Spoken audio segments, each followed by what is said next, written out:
I love the mirrors in this studio. I pulled them out of a job. One of our clients was throwing them out, and I am a professional hoarder. I just looked at them and I said, no, I'll need them one day. I put them into my storage and I've used them in here. Typical Polak.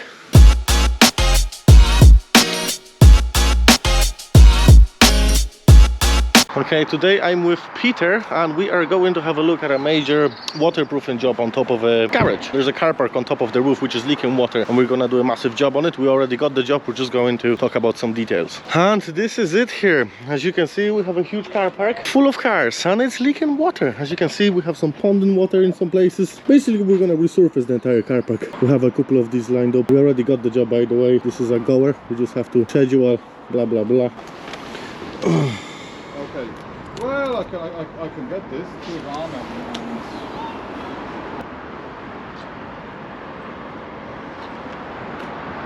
Right, so we had a look at the major car park job. Now we're going to see one of the jobs where the boys are working. They need my help, and then we're gonna bounce to see Henry, see how he's doing. This wagon needs some painkiller because he's tattooing his back. That's what he requested. And then we're gonna go to the garage, see how Max is doing. Boom. I'm gonna tell you a very interesting story about Thomas Edison and about not giving up. Do you know the way when somebody has an idea and they do something once or twice and they reckon, baby, it's not for me, it's not gonna work, it's impossible. You know, Thomas Edison, when he was developing the light bulb, he tried, I think, 11,300 times. 11,300 times he failed to make the light bulb, right? But after the 5th,000, a reporter from the New York Times came to him and he said, well, Mr. Edison, don't you think that the world should be lit by candles? Do you know what I mean? You have failed 5,000 times. Like, when does it end? And Edison turned to him and he said, no, my friend, I have successfully identified 5,000 ways which is not gonna work. So I'm 5,000 ways closer. So there's the attitude for you. That man failed so many times, but he knew that this is the goal. It has to work, you know? That's the attitude you should have when you come up with a business idea. You just have to do it. You just have to keep doing it and until you get it done. Start making calls, start sniffing around. That's basically the attitude you should have. So when you develop absolute clarity about what you want to do, you should be unstoppable. That's the way I operate. Like, I do things that I don't normally do because I know I can get them done. If you called me today and you said, Lucas, I want you to build me an Irish pub on the moon. Now, everybody else would say, oh, this is impossible. Oh, no, it's not possible. What I would do, I would ring the guy who was already on the moon. Then I would ring a guy who specialized in opening Irish pubs. I would put them two together. I would send them over there and I would put my commission on top. Poof!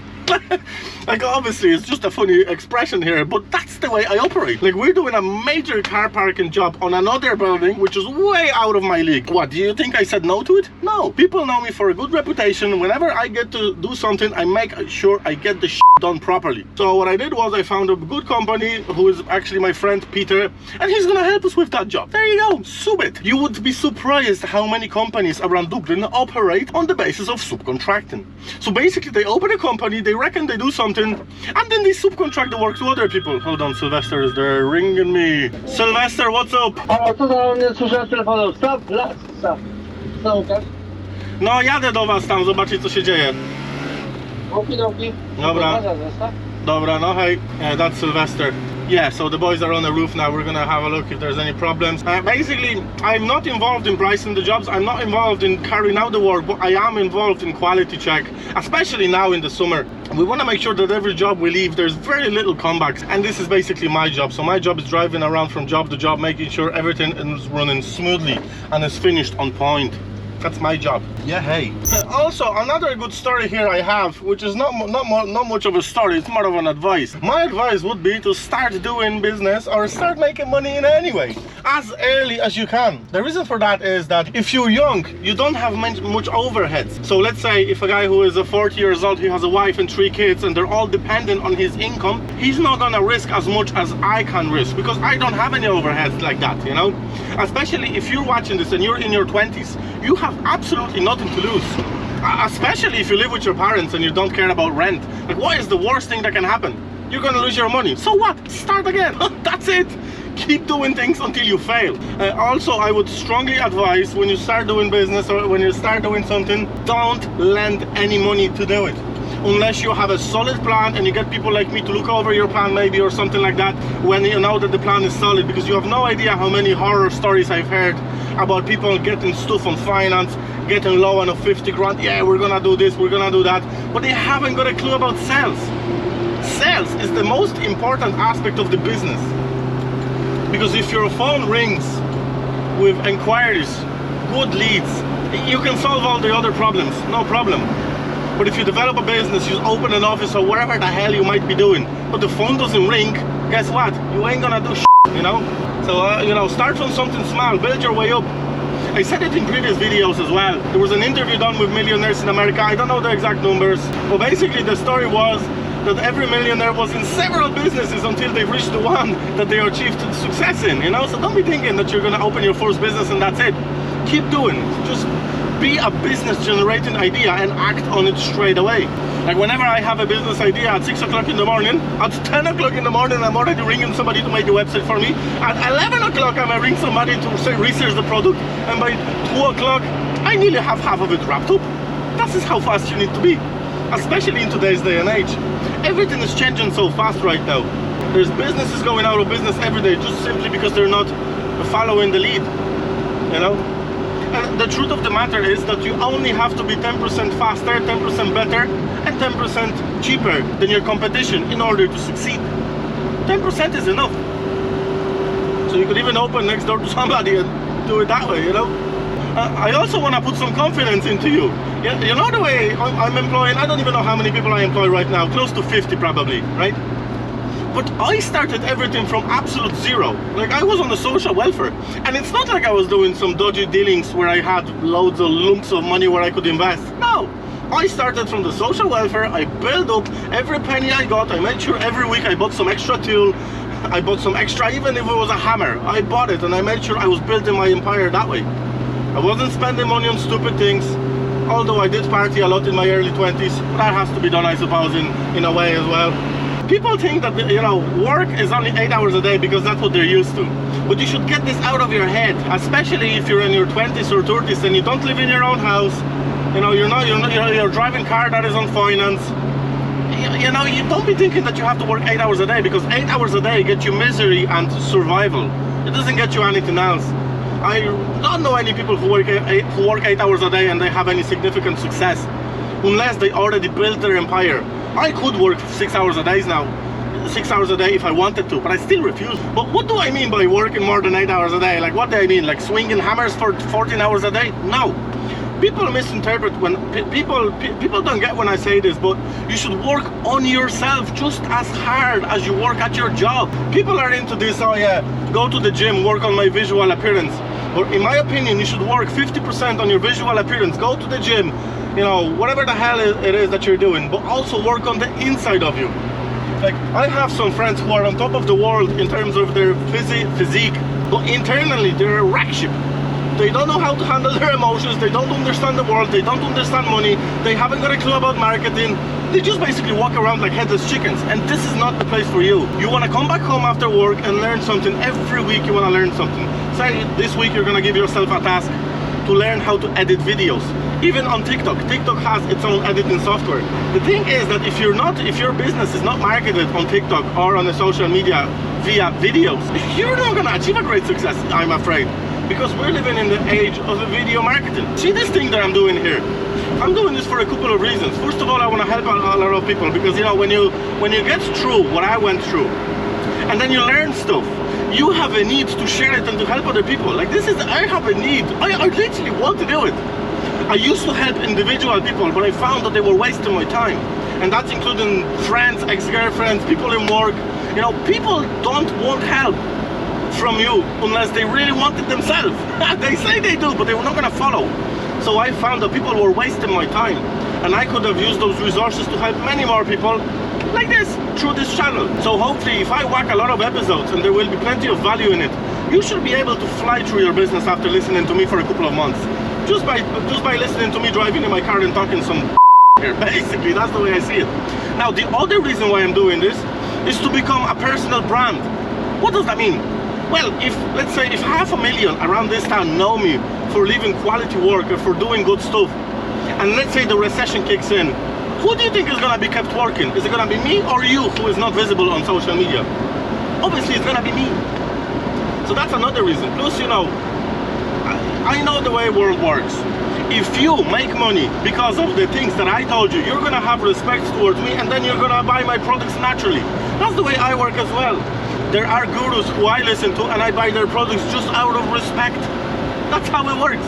But it's not gonna work unless you start making money. So it's my job for you to make money, and then hopefully you can buy a hoodie from my garage, Underbody Kings. We do some hoodies. If you need a tattoo, maybe you'll come to my studio. If you don't, you don't. It's all cool as well. But that's the reason. You wanna check this out? So every day I bring myself to work 2 big bottles of stuff, right? But what this is basically a doctor in a bottle, right? So I was speaking to my mom a while ago and I was telling her about some heartburns that I was having, and she straight away told me, do this, do this, do this. So basically it's a natural medicine. I'm gonna pop this on the screen what exactly that is, because I don't even know the words in English of what the hell that is. But it restores the insides of your body for free. You don't need a medical card anymore. Plus I drink 1 bottle of carrot juice with apples as well. You know, if you want to be doing business on the levels that I'm doing it, so basically I work all day every day, then I go to the gym, then I smash other things in the afternoon. You know what I mean? You're very active. You're gonna have to be very active. So you basically compare yourself to a high-end car. If you get a high-end car needs high-end fuel. You know what I mean? Your body is basically an engine, and you know, if you put good fuel to it, you're gonna get a good performance. If you don't, you won't. And the same thing goes for a physical exercise. Human body was built to run 40 miles a day and hunt for food. So if you are going to work and you're sitting on the desk and you're not moving a lot for the full day, and that's weeks on weeks on weeks, and then you're working, then you're wondering why your body is giving you, you know, red lights. That's why. You have to exercise, you have to eat healthy, and you have to drink healthy things. The alcohol and the other stuff is another thing, you know. I drink every, let's say, 4 to 6 weeks, but before I used to abuse it a little bit, you know. That's why I'm here telling people now not to do it, because I come from a place where I really made a lot of mistakes, and I feel like people should learn on other people's mistakes, not their own. So I'm always gonna be emphasizing that you should only drink once in 6 weeks. That is the golden recipe. Or don't drink at all. That's even better. But you know, you have to have some fun, I suppose. That's my motto, you know. But when you go large, go large. There's no point going with the boys and sitting in a pub and talking about some every single week, or even worse, twice a week. There's no reward on that, on the end of that. There just isn't, trust me. So that's it. We have 3 teams on this job. So we're doing a full reconstruction of a flat roof. Let's have a look what the boys are up there. So here we have the boys. That's my G, that's one of our vans. That's another team, and here we have another team. Here we have already pre-coated boards. What's going on? Right, Davey, can you pull this up? See, all this board is compromised. All of this has to go. And it's gonna look like that. This is our pre-coated OSB board. All it needs is a coat of the Lava 20 on top, and it's gonna be lovely jubbly. Yeah, so there you go. The boys know what they're doing. Usually I have to check them once in a while, because on every single job that they're doing, it's good if the boss shows up and show them how it's done. Not that they don't know. Yeah, so now we're on the way to see Henry. I love going to see Henry. Okay, so we're with the boys. Look at this, look at this. Henry, say hello. Hello. You mad wagon. Okay.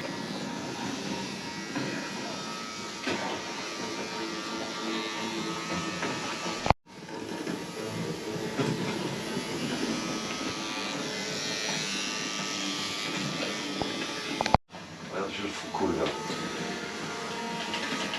Dat is wel een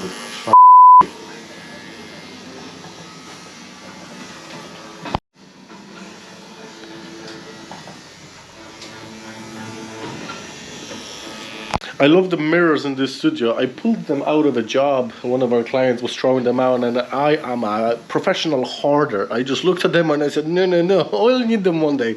I put them into my storage and I've used them in here. Typical Polak. This is the real good stuff. You drink this every day and you'll be farting like a rainbow. Yeah, okay. Time to bounce. It was nice. I think it's time to go to Navan. So I'll see you in Navan. So we are on the way to see Max in Navan, right? So I'm gonna introduce you to him, but before that I'm gonna do a bit of a hidden camera thing, you know? So I'm gonna have a word with Max about his performance. He cracked a joke the other day and he wasn't joking. He says, oh well, I can't be like you, I can't do this like that because I have an ADHD. And I just broke my shite laughing when I heard that, because to me ADHD, I might have an ADHD, but he might have the total opposite of ADHD. But anyway, we're on the way to see him.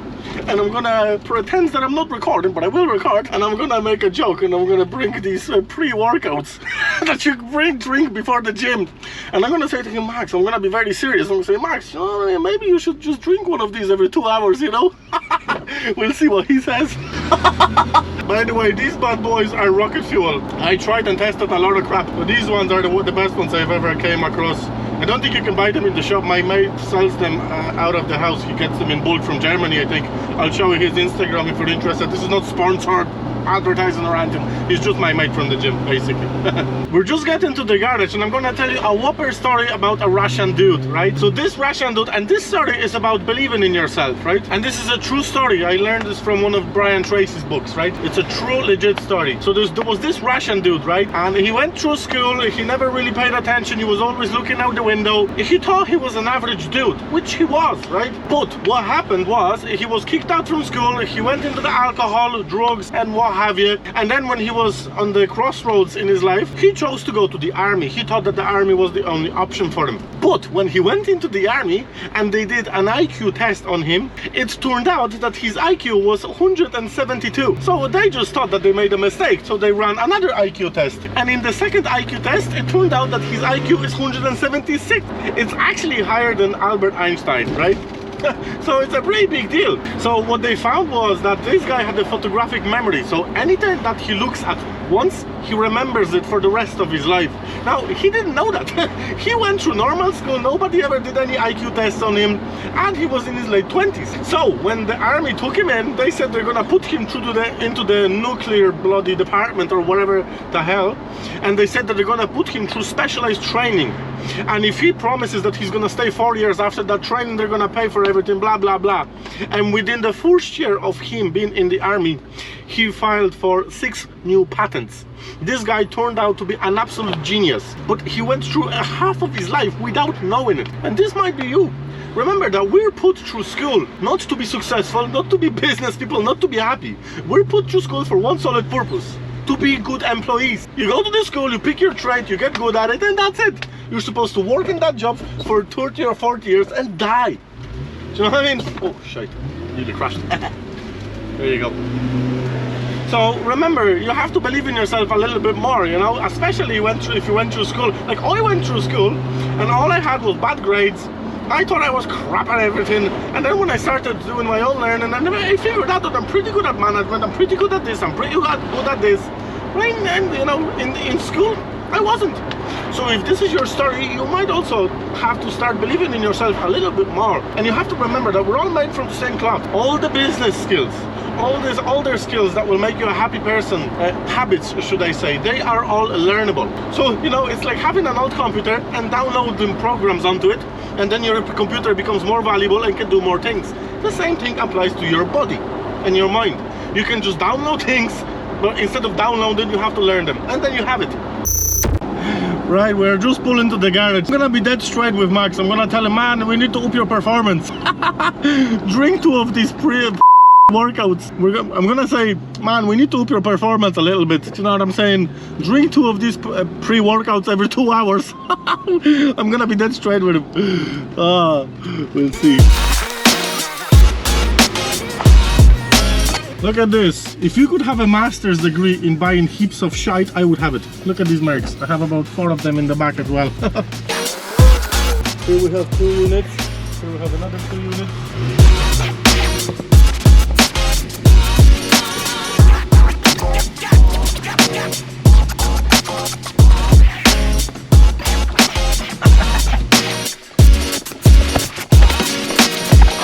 Max, mam coś dla ciebie. Siemanderko, chłopaki. Zobacz, co ci przywiozłem. Wszystkie nasze problemy to rozwiążę.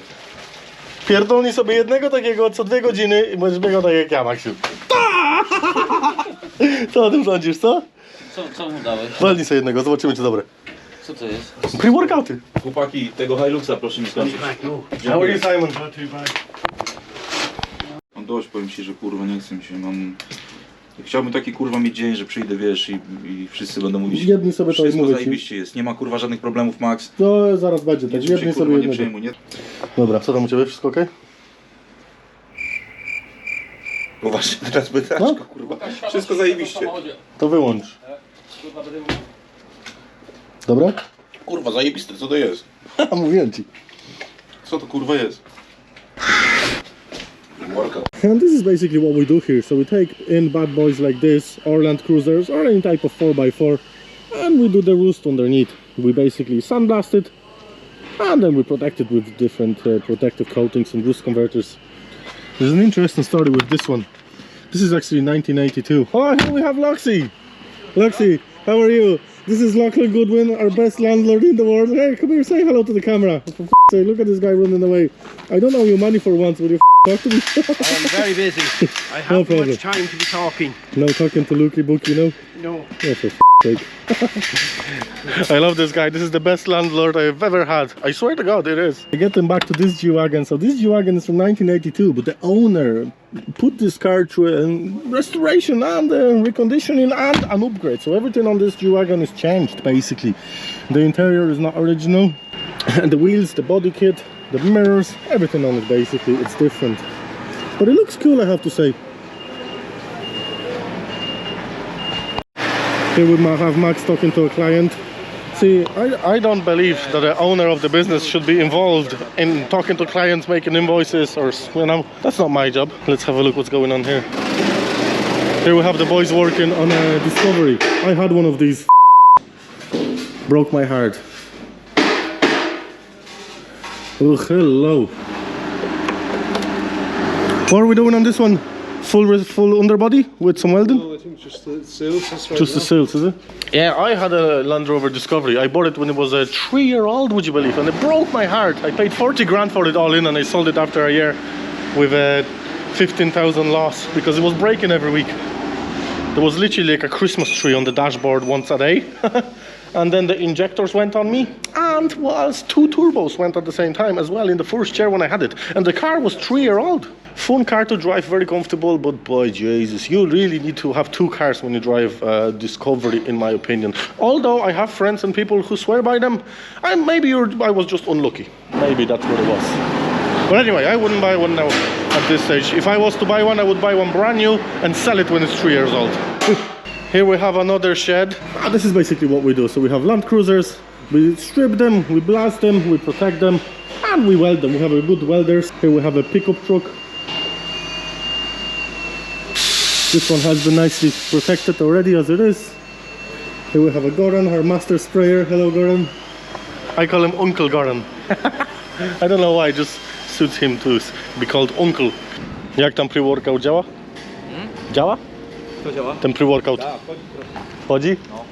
Ale dalej ręce w kieszeni masz. Co? Ale dalej ręce w kieszeni masz. So here we have Max, the general manager. Max, are we flying or what's the crack? Are we booked ahead? What's going on here? We are booked ahead. I'm happy to see newer Jeeps coming in. So the Jeeps like 2 years old, 1 year old, more and more of them coming in. We just finished the Ford Raptor 2020 on very nice fellow Declan from Mainz, and the Jeep came out really nice. Well You done, can see the well videos done. and pictures there. Max, how many people have we got on the payroll here right now? 8 or 9? 8. And that's including you? Yes. Well, generally speaking, the garage is running pretty okay. I take this garage as more of a hobby than a high profit generating business. That's the way I look at it. But yeah, I like this place. I like coming around here and pricking around my own cars. Would you look at him working? Would you look at him working? The workouts, pre-workouts are working pretty good.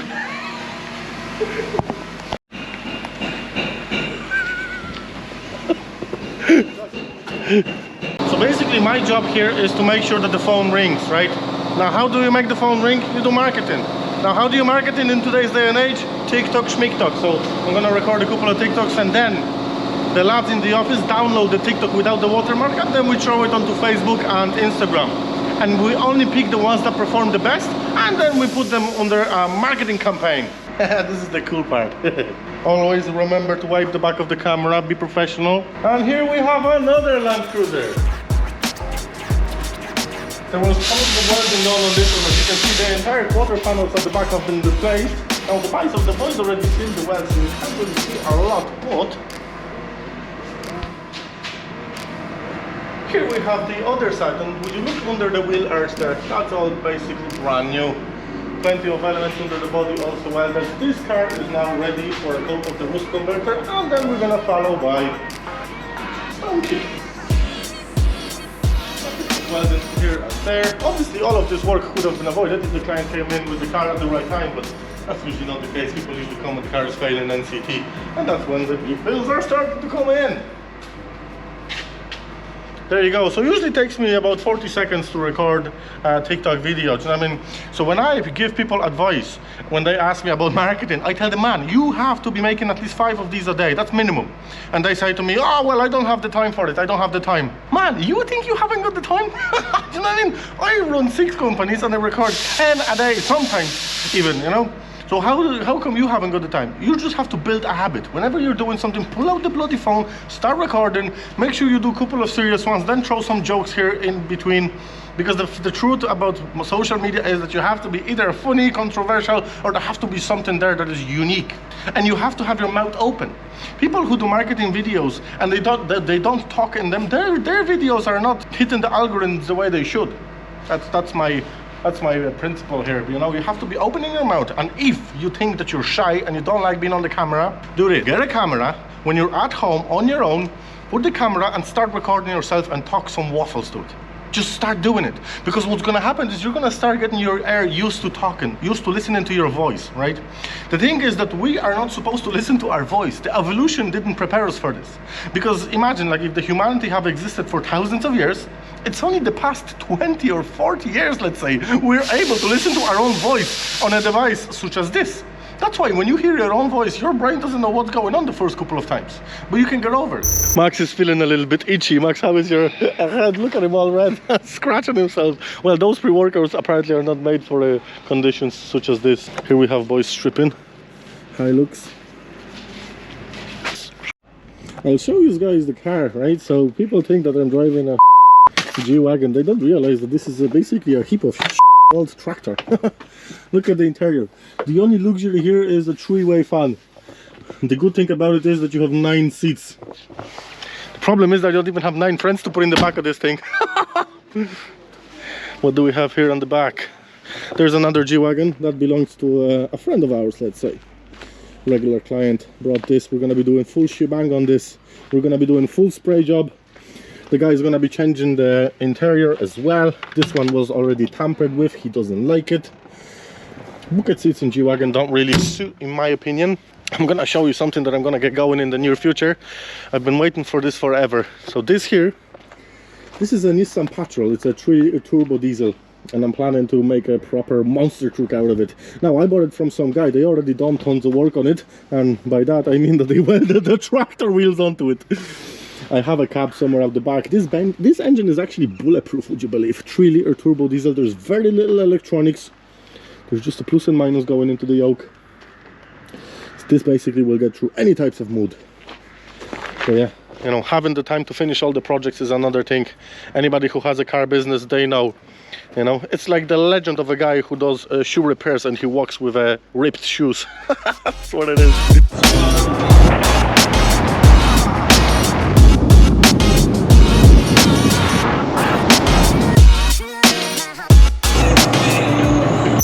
Myself and H are on the way to Kildare, and then we're going to, where was the place? Monasterman. Wherever the hell that is. So yesterday we got a call from one of the guys who came to our training. He's basically a contractor, and we got a lot of these calls, and he says, guys, there's a huge job. I don't think I'm fit for it, guys. You take it over. So we're going to have a look at a big apartment complex with plenty of balconies. So that's where we're heading to. Henry's obviously working on the laptop. That man never stops. Never ever. Okay, so let's bounce. You know, every time I hear somebody saying that they want to move to Australia or they want to go somewhere for work or they're looking for happiness elsewhere, you know, while they live in Ireland, which I see as the country of great opportunities, you know, it reminds me of a cool story from one of the audiobooks that I've listened to, okay? And I'm going to tell you that story in a very big shortcut. It was a story about a farmer somewhere in America who had dreams and heard of digging diamonds, and that was way back in the day. So he wanted to go to Africa for digging diamonds, blah blah blah. So the farmer left his homeland, he sold his farm, and he started traveling through Africa in search for diamonds, right? But what happened meanwhile, somebody else bought the farm, and while the guy was fucking traveling through Africa in search for diamonds, he actually died and he drowned in the sea in the end. But then whoever bought the farm, they found a very unusual stone on the farm. And they put it in their kitchen. It was a big stone, and then some salesman was traveling through that village and he saw that stone, and it just so happened that it was a diamond. And the salesman said to the new owner of the farm, "Where did you find this? Where did you find this?" He brought him to the little river that was in the back of the farm, and it turned out that the farm was riddled with diamonds. So, you know, the moral of the story is that you might be sitting on a gold mine, but you don't know it. And it's a very interesting story because people usually leave their country, like, you know, I left my country because my country was bad when I lived there, and the place I lived in, there was not many opportunities there. But I don't understand why would people leave Dublin and go elsewhere looking for gold, you know, because this town has a lot of opportunities, and it's I'm not just saying that because I live here and I like it, but it's one of the best cities because it's small enough, you can travel anywhere within 25 minutes, you know, you have one motorway, there's a couple of buses, you know, it's pretty small, but you can get anything and you can meet anybody, you know. So it's very compact compared to London. Have you ever been to London and tried to do some business there? Holy moly, it's crazy. So we had a look at a couple of jobs. I don't want to be showing them on the camera because we're basically pricing jobs, and, you know, in case if we don't get them, we don't want to be putting this on social media. That's the reason why you don't see me recording anything there. But when we get them, you'll be meeting the clients. Sometimes we'll be going to the factories when we do the work. You know, let's say we're going to be doing a job on let's say, for example, a brewery. We're gonna ask the client, would they let us do a, you know, quick walk around to show you how they do it and what they do. So, you know, we're gonna give you some nice content. We're gonna give them some marketing. You know, everybody's gonna be happy. But what I wanted to talk about now is, let's say you want to do business. Let's say you want to be great. What I would suggest is start being great working for somebody else. I said it on the podcast before, and I'm gonna repeat it, and you will hear me talking about it again in the future because this is a key. Why is this a key? Listen to this. You open your own business with the mindset that you're gonna work 8 to 10 hours a day. Now, this is not gonna happen because that's not how things work, you know? You have to get rid of this mentality, you know? So what I would suggest, whoever you're working for, start giving not 100% out of yourself. Start giving 150% out of yourself, and don't do this, you know? Look, I'm only gonna tell you what I did, you know, and my success theory and you know, the things that I did, and it worked for me. So what I used to do is I used to give boss 150 or 200% of what he used to expect of me, 100% out of myself. So that's what I would suggest for you to do. Show up at work half an hour before or 20 minutes before. Leave 10 minutes later. Be the guy who the boss can give some responsibility to. If things have to be done quick, fast and good, you should be the guy to go to. If you develop that reputation, listen, sooner or later the boss will notice it. And if he doesn't notice it, his competition will notice it, and they will offer you a job. Like that happens all the time. Quick example, I'm not gonna mention any names, I'm not gonna mention any companies, but a friend of mine had a great guy working with him. He was a manager of his business, he was responsible for a lot of pricing, he was rewarded greatly. But guess what? The competition rang the guy, the employee, and he said, listen, you're doing this work for Graham, we don't want to be doing this, blah blah blah, but we would like to offer you this and this, you know, 100,000 euro a year, bonus, company car. And the guy left. Why? Because he was an absolute animal working for somebody else. You know, there's this big misunderstanding, you know, people think, screw this, I'm not gonna do this extra for this guy, screw him. Why? You're not doing this for yourself. You're building an absolute animal, and you should become one. That's what I would suggest. And look, if you do this for 2 years in a company and you're still not been rewarded, then bounce. What I would suggest, don't go to work for the big, huge companies. Look, maybe I could be wrong here. I don't want you to be catching me in the comments, oh yeah, well I did it in a big company and I succeeded. It's possible everywhere. But in my opinion, if you go to work for a smaller company who is just starting to grow, who is at the phase where soon they're gonna start hitting those big numbers, you start working for them at that very moment and you show your absolute best, I guarantee to you they will reward you for that. Guaranteed. And look, there's different people, there's different people, different bosses, you know.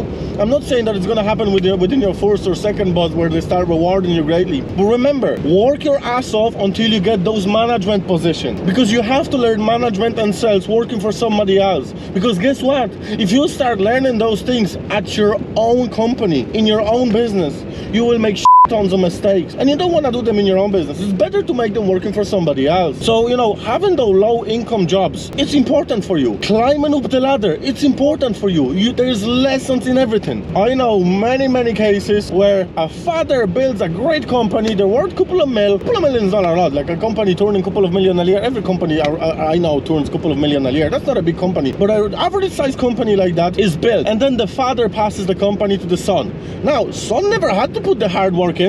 You know, he doesn't understand climbing up the ladder. He doesn't understand, you know, time management and crap like that, you know. And what happens? Very often the son runs the company to the ground. Not always. I know cases where the son also does a great job. I have a few friends like that, but I'm talking about the majority of cases, you know. So the bottom of the story is be an animal. Boom.